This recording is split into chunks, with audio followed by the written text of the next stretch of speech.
Permiso, ¿no? Voy a sacar algunas cositas.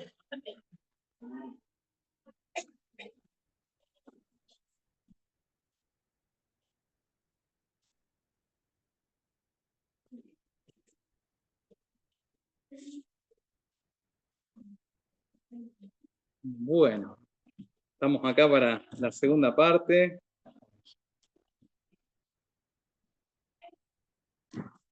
¿Ahí se escucha bien? Eso. Muy bien. Tenemos el privilegio de poder disfrutar de esta comunión, de pasar este tiempo con los hermanos acá de Villa Constitución. Traigo los saludos de los hermanos de la iglesia de Rosario, del barrio Ludueña, allí en Pascual Rosa 670.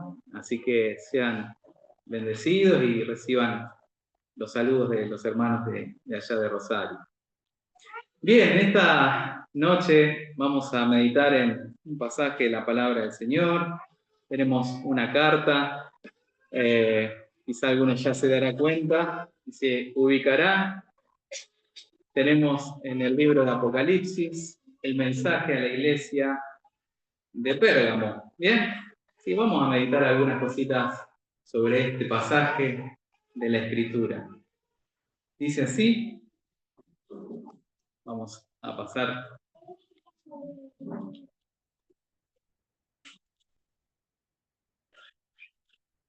Estamos. Dice: escribe al ángel de la iglesia en Pérgamo, el que tiene la espada aguda de 2 filos, dice esto: yo sé dónde moras, donde está el trono de Satanás.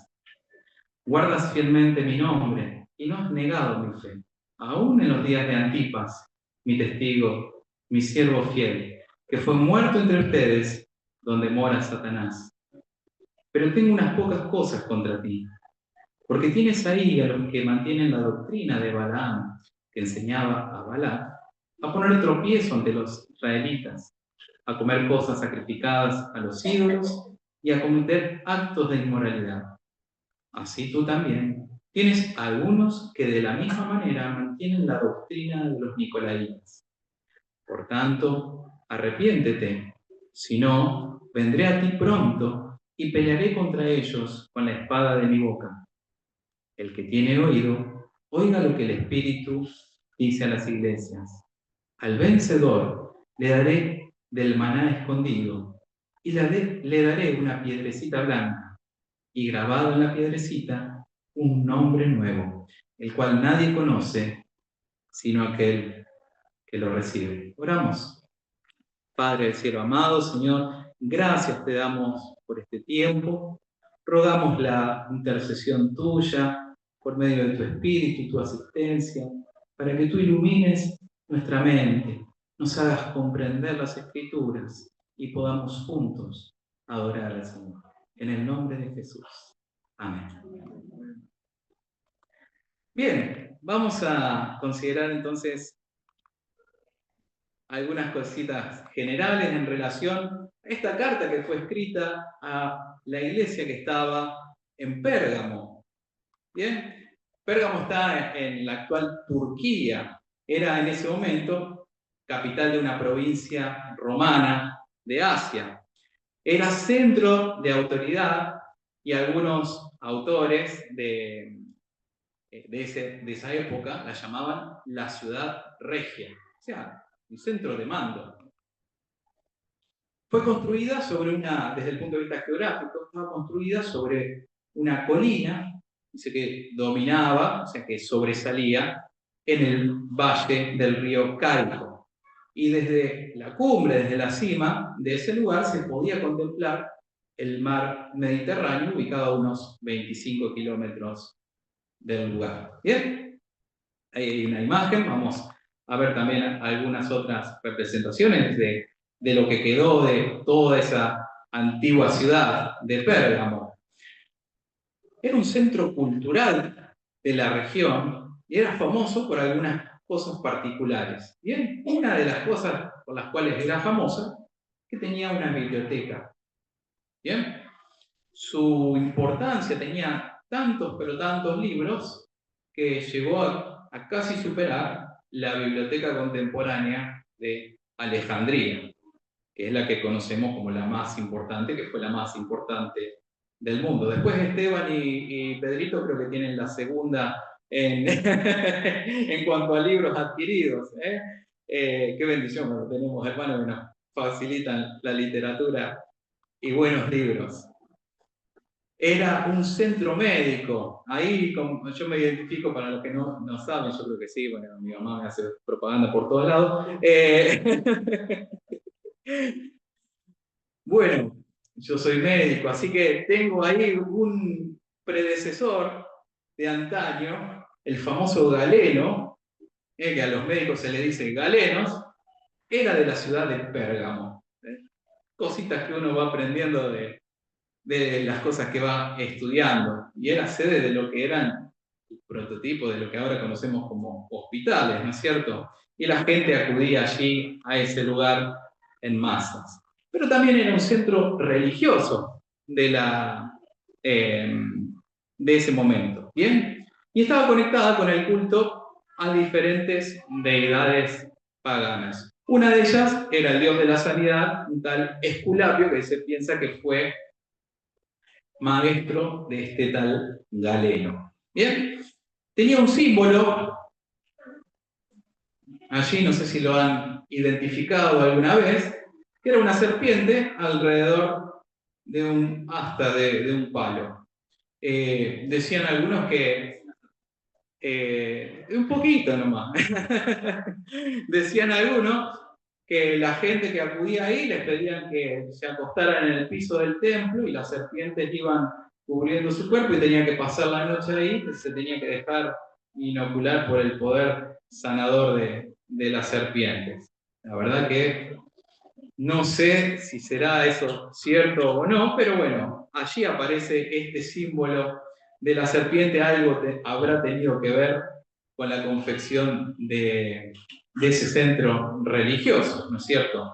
Fíjate, hasta nuestros días aparece algún símbolo similar, y yo que he andado arriba de estos vehículos, después de mucho tiempo, dije, mirá cuando estaba paseando en un vehículo que hacía propaganda al enemigo.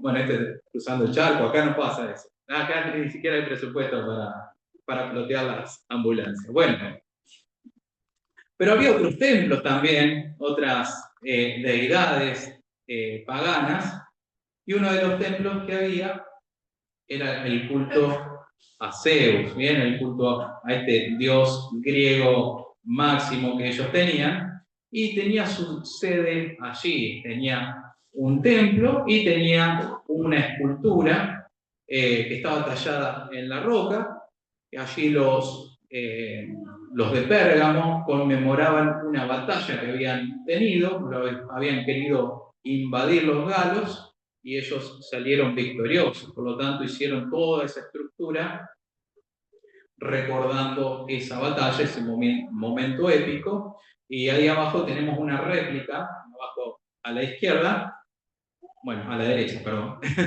yo estoy al revés, le tengo que decir a mi cerebro que está al revés. Abajo a la derecha ustedes pueden ver una réplica de lo que fue esa escultura, que parecía realmente algo imponente. Y detrás de esa estructura, que era como un trono, aparecían los templos de Zeus y de la diosa griega Artemisa, diosa de la guerra. Pero también Pérgamo hacía el culto a César, ¿bien? Como sede de gobierno. Allí era el lugar donde se obligaba a los cristianos, bajo pena de muerte, a tomar el título de señor y aplicárselo a un ser humano, en este caso al César. ¿Bien? Así que fíjate todo lo que involucraba esta ciudad como centro de importancia, no solamente político, religioso, y también desde lo cultural. Era una ciudad sumamente importante. ¿Bien? Ahí dice que los gobernantes romanos se dividían en aquellos que tenían el poder de la espada y aquellos que no tenían el poder de la espada. Por lo tanto, si un gobernante con poder de espada decía un veredicto negativo, eso significaba la vida o la muerte de la persona a la que estaban juzgando. ¿Qué nos toca a nosotros? Ahí dice Shakespeare.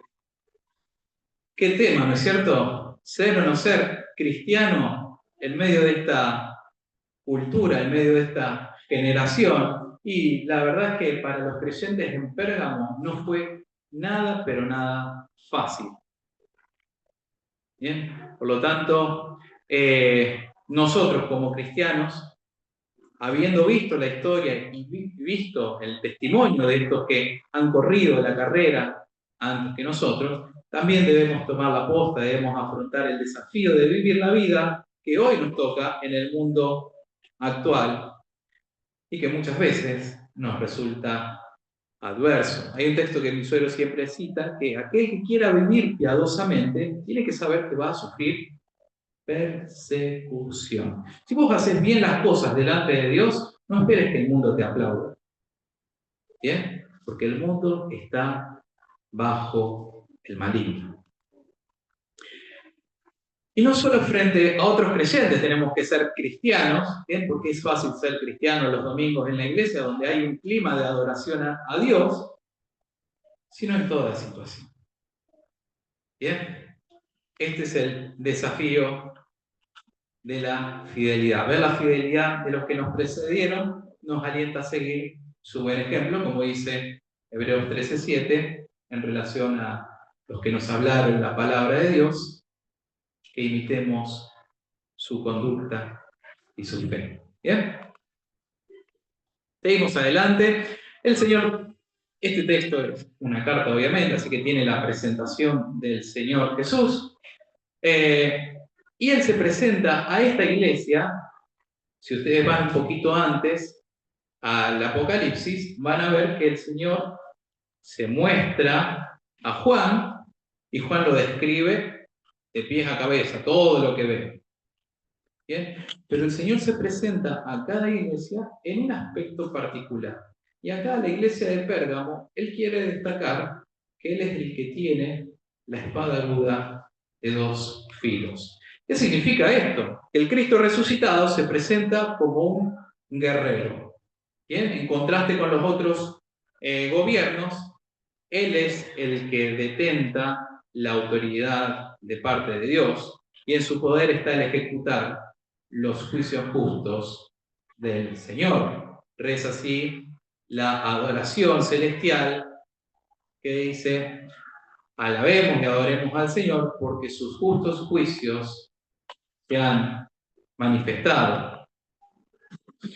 Mateo 28:18 nos recuerda, el Señor dice: toda autoridad me ha sido dada en el cielo y en la tierra. No dice alguna, no dice mucha, dice toda. Y cuando dice cielo y tierra, está abarcando que no hay dimensión conocida en la cual el Señor Jesucristo no tenga autoridad. Filipenses nos dice Pablo, por lo cual Dios también lo exaltó hasta lo sumo y le confirió el nombre que es sobre todo nombre, para que al nombre de Jesús se doble toda rodilla de los que están en el cielo y en la tierra y debajo de la tierra, y toda lengua confiese que Jesucristo es el Señor, para gloria de Dios Padre. Este Jesucristo es el que tiene la espada aguda de dos filos. Ahora, saber que es el Señor el que tiene y el que detenta esta espada aguda, vuelve un poquito para atrás, ¿no es cierto? A mí me tiene que alentar, a mí me tiene que dar un motivo de esperanza en el Señor. ¿Sabes por qué? Como creyentes, el Señor a su iglesia Él no se presenta como alguien que va a ejecutar un juicio de condenación. Y si tiene que ejecutar juicio en la iglesia, va a ser para limpieza, para restauración. Porque el juicio del creyente fue efectuado en la cruz. Por eso nosotros miramos al Señor, que tiene el poder de la espada, pero lo miramos no con temor, sino con reverencia, con sumisión. La palabra de Dios habla que esa espada es la palabra de Dios y tiene la capacidad de cortar todo, de discernir los pensamientos, lo que los hombres no podemos ver, pero el Señor conoce. ¿Bien? Y así está representada la palabra de Dios como una espada aguda de 2 filos. El contenido de la carta se basa en cuanto a lo que el Señor tiene conocimiento sobre la iglesia. Y en primer lugar le dice a la iglesia: sé dónde moras. Y en este morar quiere decir residir con un carácter permanente. No sé cuántos tienen la bendición de poder decir: yo soy dueño de la casa en donde vivo. Bien, por lo tanto, si vos vivís ahí, sabemos que por más que pasen los años, yo te voy a encontrar en la misma dirección. En Rosario nosotros tenemos alquiler, así que tenemos una casa transitoria, un domicilio transitorio. Pero acá habla de un residir como algo permanente. ¿Bien? El creyente debe saber que su ciudadanía es celestial y su conducta debe ser conforme a ella. Nos dice Pablo en Colosenses, el capítulo 3, el versículo 1 al 4, si ustedes pues han resucitado con Cristo, busquen las cosas de arriba, donde está Cristo sentado a la diestra de Dios. Pongan la mira en las cosas de arriba, no en las de la tierra, porque ustedes han muerto y su vida está escondida con Cristo en Dios. Antes de pasar ahí al siguiente punto, nosotros estamos en este lugar. El Señor sabe que estamos en este mundo, porque Él mismo, en su oración intercesora, la vemos en Juan capítulo 17, Él ora por los suyos y por los que iban a creer en Él a través de la palabra de sus apóstoles. O sea que está orando por vos y por mí. Ahí estamos presentes nosotros en la oración del Señor. Dice: no ruego que lo quites del mundo, sino que lo guardes del mal o del maligno. ¿Bien? Así que el Señor sabe tu circunstancia. El Señor conoce cada corazón y cada vida en detalle. Otra cosa que el Señor dice a la iglesia es que sabe que el lugar en donde está no es el paraíso, sino que es el lugar que lo describe como el trono de Satanás. Un poquito en la introducción, en relación a la ciudad de Pérgamo, ya vimos por qué era considerado un poco el trono de Satanás, si acaso todas esas esculturas y los símbolos paganos, ¿no es cierto?, en relación al culto a las serpientes, a ese dios de la sanidad, el culto a Zeus, con ese trono en medio de la colina. Me hace acordar un poco el pensamiento que describe el profeta de Satanás en relación a su pensamiento en el cielo antes de caerse: subiré a lo alto, y junto cerca de lo que es el altar de Dios, en las alturas, voy a hacer mi trono y seré semejante al Altísimo. Ese siempre fue el deseo de Satanás, de ocupar un lugar de autoridad, pero aparte de lo que es el Señor y el señorío de Él. Así que esta ciudad, desde lo geográfico, desde lo cultural, desde lo religioso, desde la ciencia médica, era realmente el trono de Satanás. ¿Bien?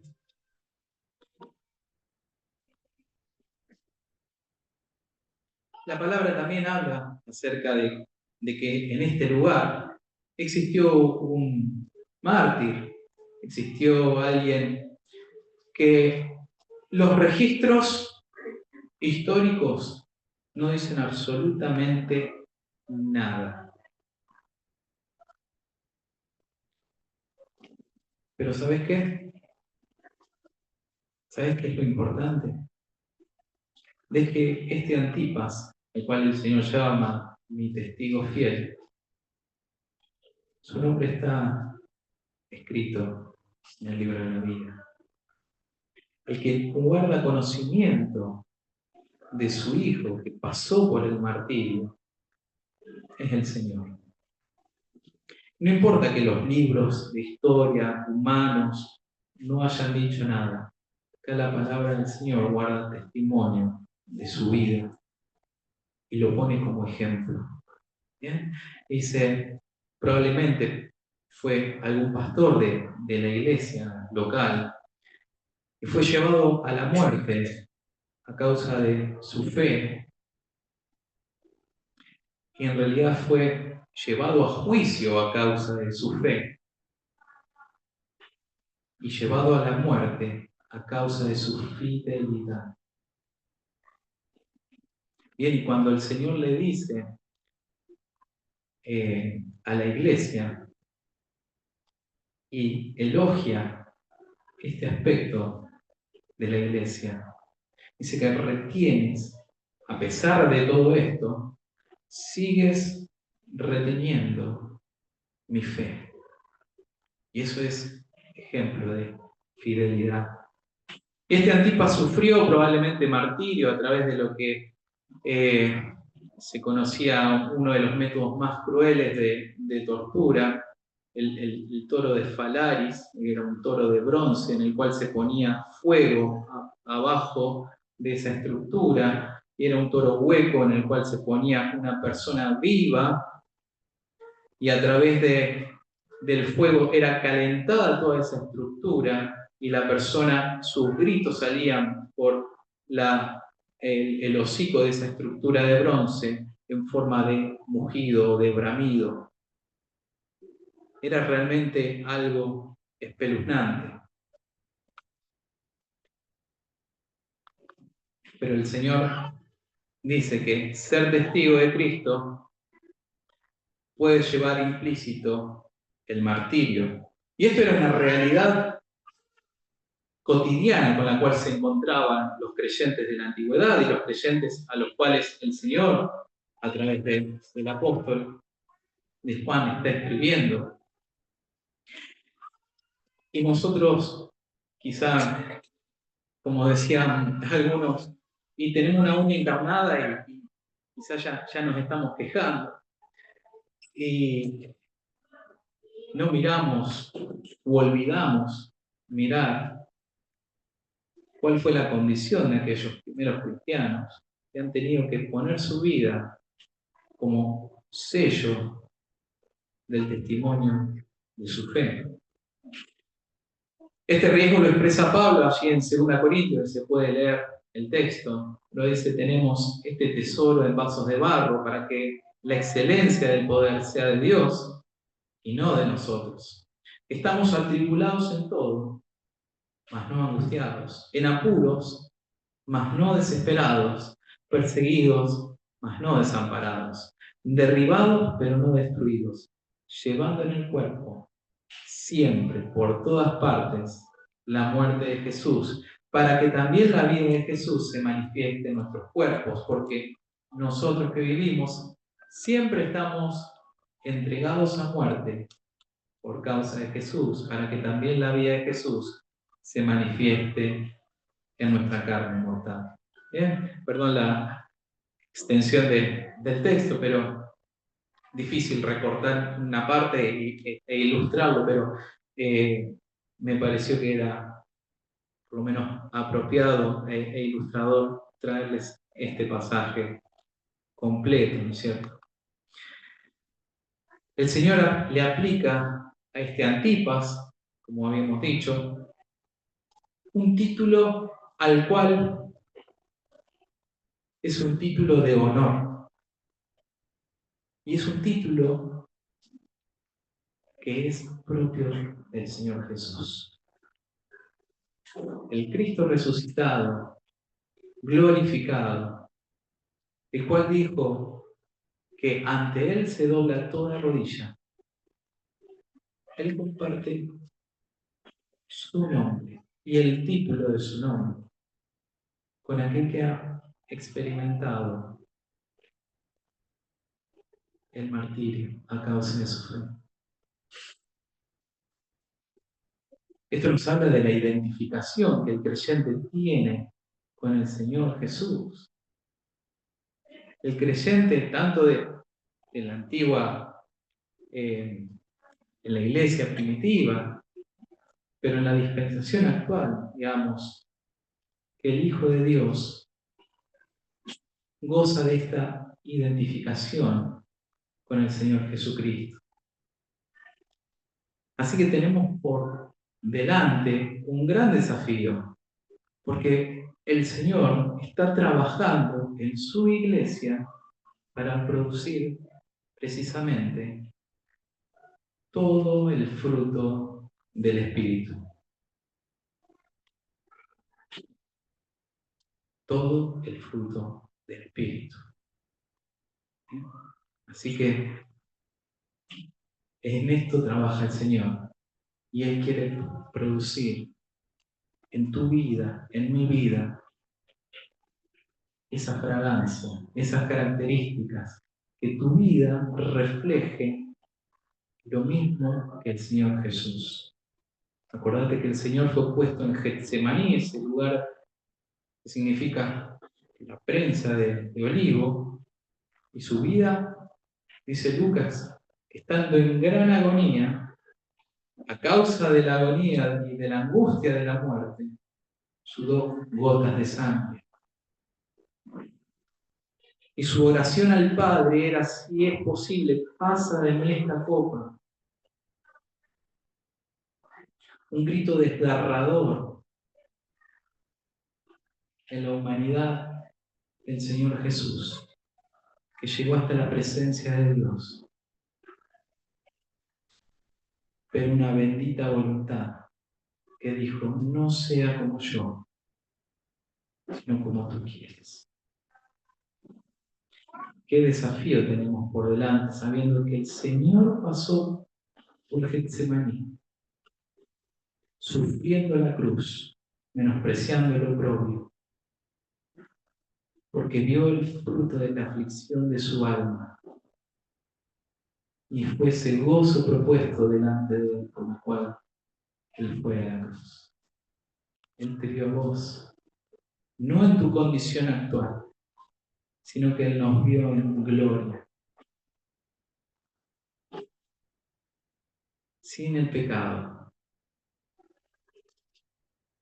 Así que, si estamos en dificultades, el Señor pasó por dificultades. Él que fue afligido en todo, varón de dolores, experimentado en quebranto, dice la Escritura en Isaías. Pero Él fue azotado, herido por Dios y abatido por nosotros. Seguimos adelante. Hay algo, a pesar del elogio que el Señor le da a la iglesia, una iglesia con un ejemplo de fidelidad en medio de la adversidad, hay cosas que el Señor tiene que llamar la atención. Y esto era lo que el Señor reprobaba. Por un lado estaba la doctrina de Balaam. ¿Bien? Tienes allí, o retienes allí a los que tienen esta doctrina. Y no tenemos que ser demasiado estudiosos, perdón, el profe arriba, pero no tenemos que hacer demasiado entendimiento del texto, porque allí mismo nos dice a qué se refiere la doctrina o la enseñanza de este Balaam. Fue un profeta que intentó, por dinero, ¿no es cierto?, maldecir al pueblo escogido. La historia de él la tenemos en Números 22 al 25.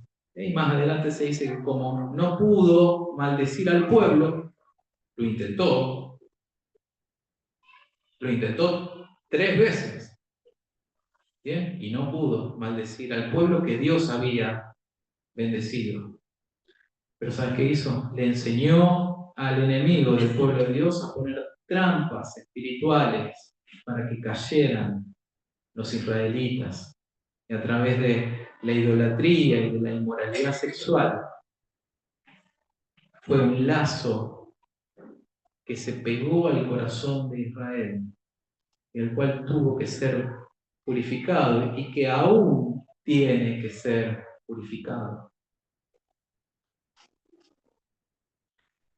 Y el Señor llama la atención acerca de los efectos dañinos que tiene esta doctrina en medio de la iglesia, porque por un lado, podríamos decir, tenemos este aspecto de los que sostienen la doctrina de Balaam, que era gente que aprobaba el libertinaje y tomaban la gracia de Dios como oportunidad para hacer cualquier cosa, de volver atrás en su moralidad a las prácticas paganas.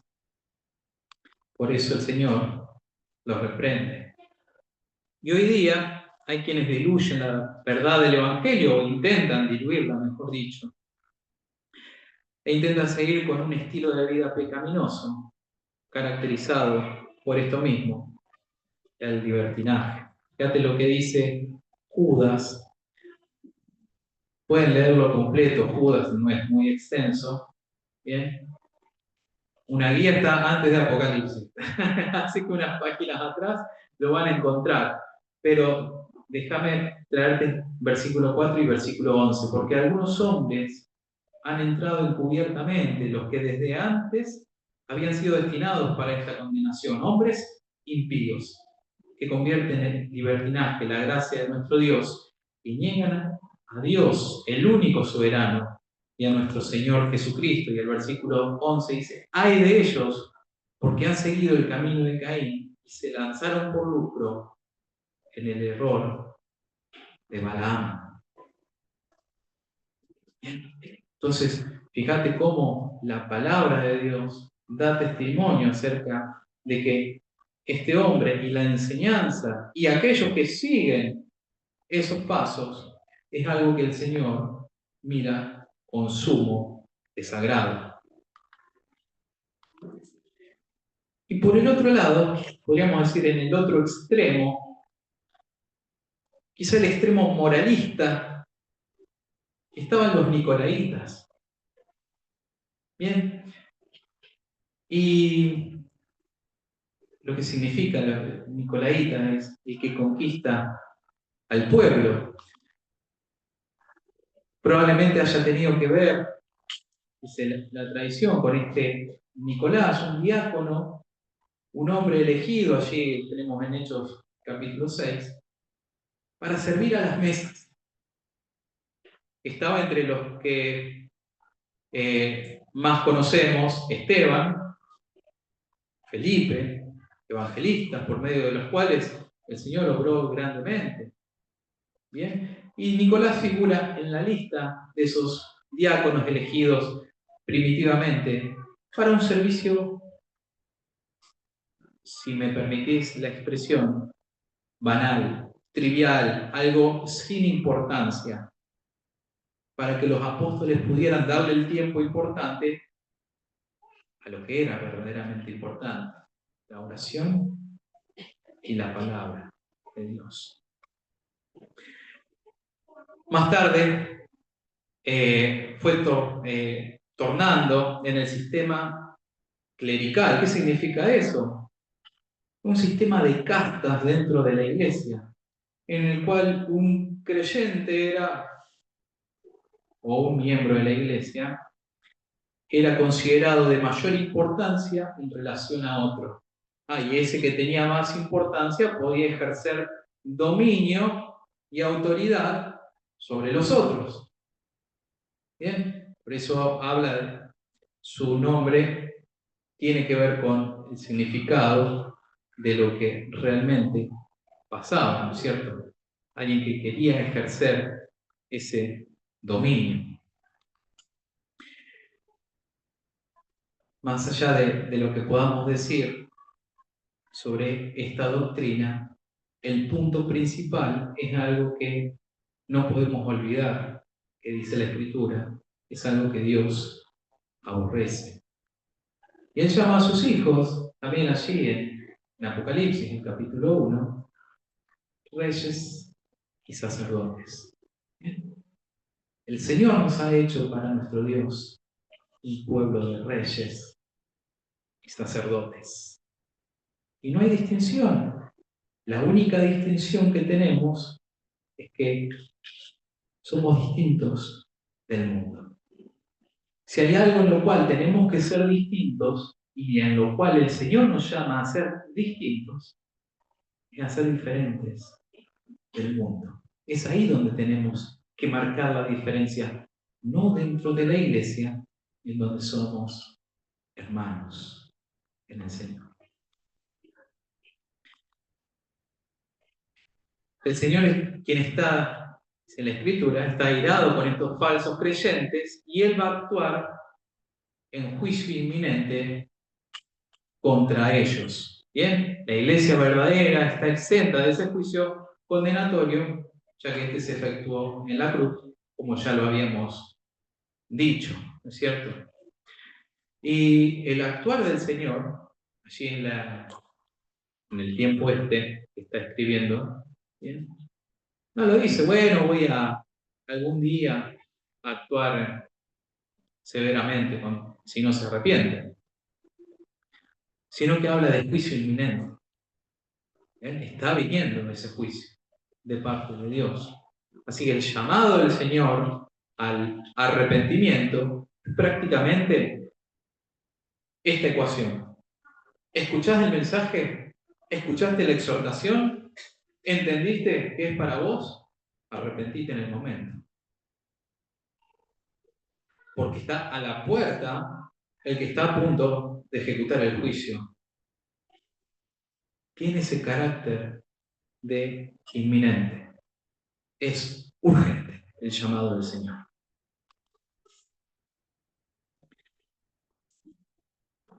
No termina allí la carta, Es una carta de aliento, porque hay promesas, hay hermosas promesas, y hay algunas figuras que las describe como el maná escondido, una piedrecita blanca y el nombre nuevo.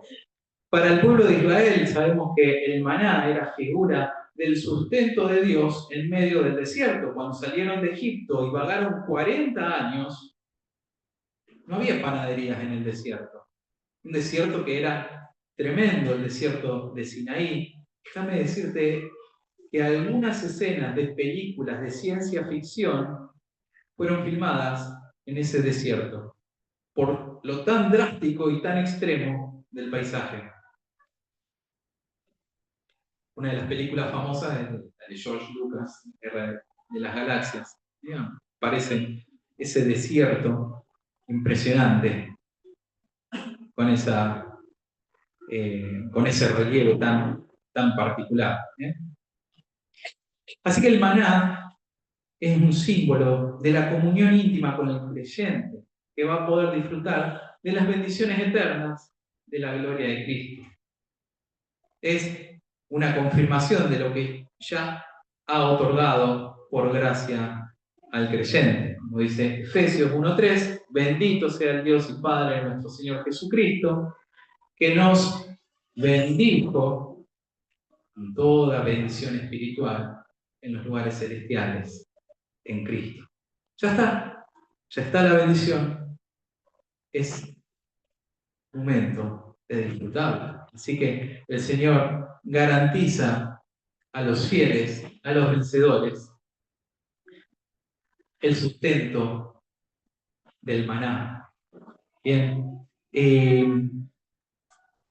dice la tradición que cuando el templo de Jerusalén, el primer templo, fue destruido, el profeta Jeremías escondió el arca. Dentro del arca estaba una urna que contenía el maná para testimonio al pueblo de Israel del poder de Dios, de la fidelidad de Dios en medio de la adversidad. Porque el desierto es eso, es adversidad, es dificultad, es prueba, es todo eso el desierto. Pero en medio del desierto, la prueba de la fidelidad de Dios. Así que dice la tradición que Jeremías escondió el arca y la urna que contenía el maná escondido en algún lugar secreto, y que cuando viniera el Mesías, el arca y ese maná escondido iban nuevamente a aparecer. Así que es una figura muy particular para los creyentes de esa época, que seguramente había algún creyente judío que conocía perfectamente el trasfondo y lo que significaba el maná. Era algo que la venida del Señor iba a poder disfrutar plenamente de su provisión. La piedrecita blanca, hay un montón de cosas en cuanto a lo que podía llegar a significar. Yo no quiero aburrirlos con todas esas cosas y solamente te rescato esto. Era un símbolo de inocencia frente a un tribunal que dictaba un veredicto de una persona. Si te tocaba la piedra negra, significaba que eras culpable, por lo tanto había una penalidad. Pero si recibías la piedra blanca, era símbolo de tu inocencia. ¿Bien? Así que para el creyente, el recibir una piedrecita blanca es símbolo de que reafirma la condición de salvo frente a Dios. Dice Romanos que para los creyentes ninguna condenación hay para los que están en Cristo Jesús. Pablo, escribiendo a los tesalonicenses, dice que la iglesia no ha sido puesta para ira, sino para alcanzar salvación.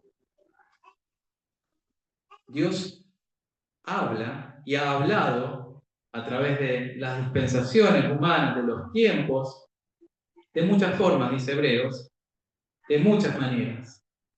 Pero hay una forma que todavía no habló el Señor, y es en su ira. Que es necesario que dure breve tiempo. Y en esos 7 años de ira, las 2/3 partes de la población mundial va a morir. Tiempo de angustia, tiempo de tribulación, tiempo de oscuridad, tiempo de gran sufrimiento.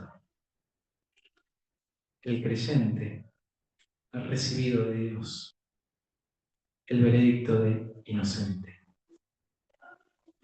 Y vos y yo tenemos acceso a la presencia de Dios a través de los méritos de Jesucristo en la cruz del Calvario. Así que al recibir de parte de Dios esta invitación, este veredicto, nos tiene que llenar el corazón de suma gozo.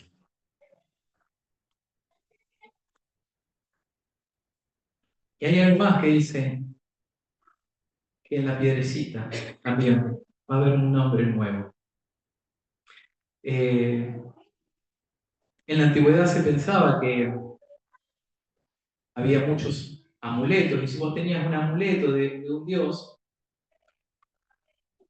y escrito el nombre de ese dios, pero si vos lo conocías, a ese dios lo podías invocar en los momentos de angustia. en los cuales tuvieras problemas y demás. Pero si solamente vos conocías el nombre de ese Dios, era como que tenía un doble efecto beneficioso, mayor poder. Era algo secreto. ¿Bien? Por eso acá la figura de que el Señor le va a dar un nombre nuevo que nadie más conoce. Está hablando justamente, le está dando a entender a los creyentes de esa época, es que ellos no necesitan un amuleto externo, sino que en su identificación como hijos de Dios y su identificación con el Señor Jesucristo, nosotros tenemos plena confianza en su obra por nosotros. Y es algo nuevo, porque no es nuevo solamente en relación al tiempo, sino que es nuevo en cuanto a su esencia, a su naturaleza. En nosotros tenemos una nueva naturaleza. Tenemos la naturaleza que heredamos de nuestro padre Marcelo, de nuestro padre Adán. Cada uno le pondrá su nombre a su padre Adán. El mío se llama Marcelo. Y llevamos la imagen del terrenal, ¿no es cierto? El espejo atestigua lo mismo. Pero también tenemos la naturaleza dada por Dios en nosotros.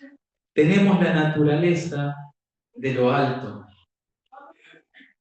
porque hemos nacido de nuevo y nuestra ciudadanía no está en la tierra, sino que está en los cielos, como habíamos leído,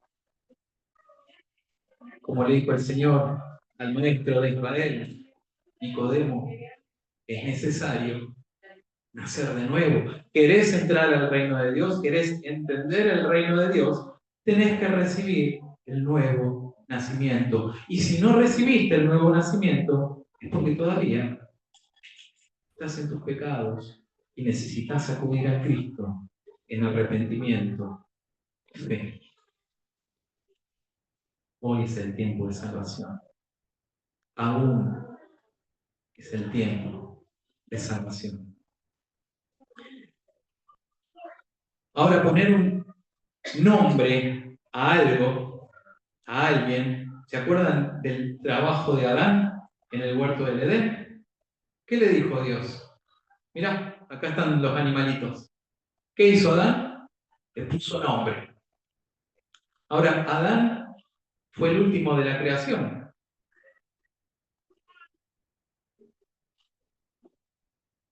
Pero el poner nombre tenía un significado de autoridad. ¿Qué estaba haciendo Adán cuando le ponía nombre a los animales? Estaba ejerciendo su autoridad delegada por Dios sobre la creación. Por lo tanto, dijo caballo, caballo, elefante, elefante, pez, pez, lo que sea. Adán estaba ejerciendo su autoridad. Y cuando el Señor te pone su nombre, Él está ejerciendo su autoridad como el Cristo glorificado y está poniendo su propio nombre en tu corazón. Para que el creyente en las glorias celestiales pueda reflejar el carácter de Cristo.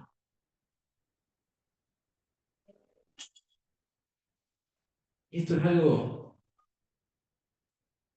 que no lo podemos comprender aún. La dimensión completa de lo que va a ser la manifestación de la gloria de Dios y lo que va a ser experimentar su presencia. Pero cada uno de nosotros, así como se descomponen los colores del arco iris,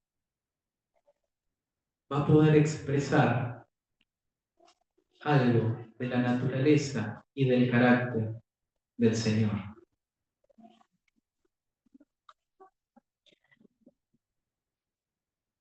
En la antigüedad los gladiadores, como un ejemplo, cuando llegaban al final de sus carreras, si no morían en los muchos intentos de las luchas que tenían en la arena, se les entregaba una pecera que era como una reliquia, en que decía esta inscripción en latín, spectatus, que decía hombre cuyo valor está demostrado sin lugar a duda. Entonces, cuando el Señor está escribiendo acá, le está llamando a esta iglesia, la iglesia conocía perfectamente todo este trasfondo y entendía perfectamente lo que significaba el recibir ese nombre nuevo. Y el Señor está mirando a su iglesia hoy, está mirando a la iglesia y a cada uno de nosotros aquí. Y Él espera poner su sello y decir, aprobado. Tu valor ha sido probado y vas a llevar eternamente la imagen de esa victoria. Son esas coronas que el Señor nos permite recibir con el objetivo de poder adorarlo, arrojarla a sus pies en la reunión celestial.